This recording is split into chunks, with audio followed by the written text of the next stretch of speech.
नमस्कार, स्वागत है आपका स्वर स्वतंत्र में। मैं हूं विपिन जोशी। इनसे मिलिए कार्यक्रम की श्रृंखला में आज आपकी मुलाकात मैं कराने जा रहा हूं नंदिनी से। नंदिनी ने कम उम्र में अपना राजनीतिक जीवन शुरू किया है। एक यात्रा उन्होंने शुरू की है। वो अपने केंद्र के बारे में आपको बताएंगी। एक केंद्र उन्होंने अपने घर के पास खोला है और इंदिरा फेलोशिप कार्यक्रम से वो जुड़ी हैं, तो वो पूरी विस्तार से जानकारी देंगी। युवाओं को राजनीति में क्यों जुड़ना चाहिए, शुचितापूर्ण राजनीति क्या होती है, इसके बारे में भी वो अपनी बात रखेंगे।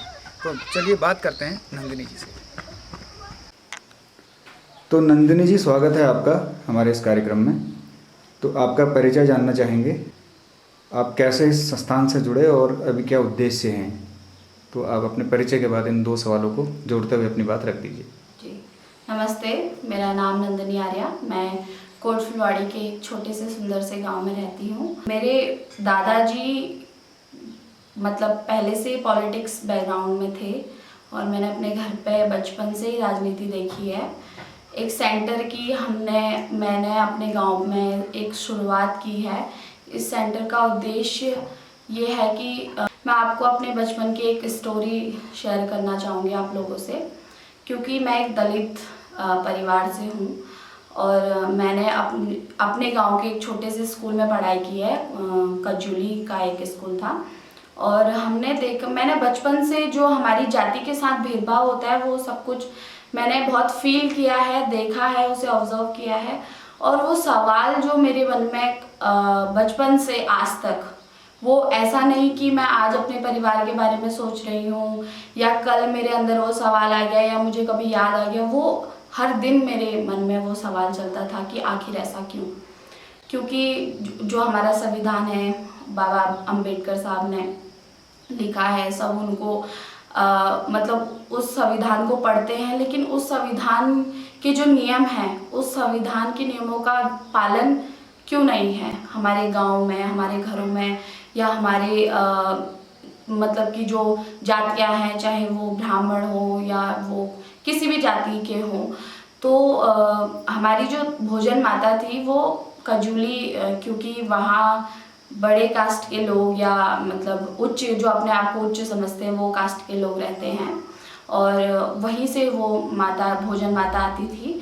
और वो जब खाना बनाती थी तो कजूली के बच्चे जो थे उनके साइड में बैठे रहते थे और हम थोड़ा दूर दूर रहते थे। और क्योंकि हमारा गांव यहाँ हम दलित रहते हैं और यहाँ हम माइनॉरिटीज़ हैं, मुस्लिम हैं और क्रिश्चियन हैं, हम तीनों यहाँ पे रहते हैं, एक परिवार के साथ रहते हैं। मेरा हमेशा से क्रिश्चियन फैमिली से और मेरे परिवार का मतलब हम जितने भी हिंदू परिवार यहाँ रहते हैं, एक तरीके से पूरा एक बहुत सुंदर सा परिवार है। हम सारे त्योहारों को, सारे जितने भी हमारे कल्चरल है, चाहे वो ईद है, चाहे वो घुघुतिया का त्यौहार है, चाहे वो होली है, हम सभी साथ में खेलते हैं, मनाते हैं। हमारे अंदर जो अग्रेशन है कि हम भारत में रह रहे तो यहाँ कोई मुस्लिम नहीं, क्यों?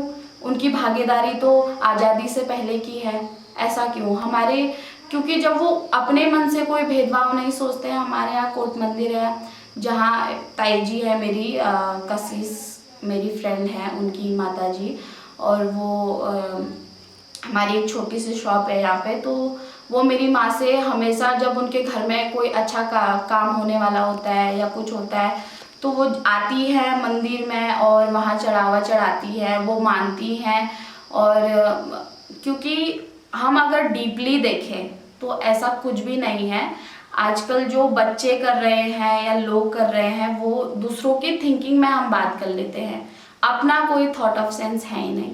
तो मेरा मानना ये है कि आप जब तक किसी भी चाहे वो किसी भी समाज से हो या किसी भी धर्म से हो, आप उसके बारे में नहीं जानते हैं मतलब इंडिविजुअली, तो प्लीज़ आप उसके बारे में मत बोलिए। और हमारे सेंटर का एक यही मोटिव है कि क्योंकि अभी बच्चे जब साथ में मिलके बैठते हैं हम और काफ़ी एक्टिविटी करते हैं, हम अवेयरनेस करते हैं, बैड टच, गुड टच, महिलाओं के बारे में अवेयरनेस करते हैं, चाहे वो मतलब कि महिलाओं की सेफ्टी हो या बच्चों के साथ मतलब जाति पर होने वाले भेदभाव हो, तो वो सारे हमारे सेंटर पे बातें होती हैं और बच्चे आते हैं काफ़ी इंटरेस्ट के साथ, काफ़ी कुछ क्रिएटिविटी वो करते हैं और काफ़ी मन से करते हैं। वो मुझे सबसे ज़्यादा ये चीज़ है कि वो कुछ करे ना करे लेकिन वो साथ में आके बैठ रहे हैं, वो साथ में आके एक दूसरे से बात करते हैं, वो अपने भाई जैसा। और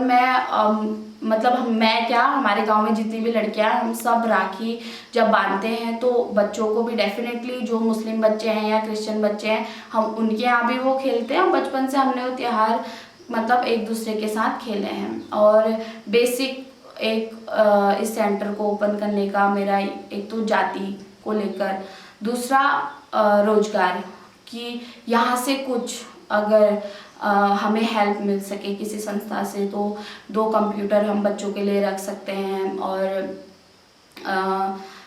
एक तरीके से हम महिलाओं के लिए कुछ नेट वेट का कोई हब्स की अगर हम खेती कर सकते हैं, कुछ थोड़ा बहुत अगर वो खुद कमाने लग जाएं, क्योंकि यहाँ पे बहुत प्रॉब्लम है, मतलब सभी जगह प्रॉब्लम है एक तरीके से रोजगार की। वो एक तरीके से डिपेंड ना होए, मतलब अगर उन्हें पढ़ाई करनी है, चाहे वो बुक्स कहीं से अवेलेबल कराने हो तो मैं कहीं से बात करके या कुछ करके उनके लिए वो कर सकूं।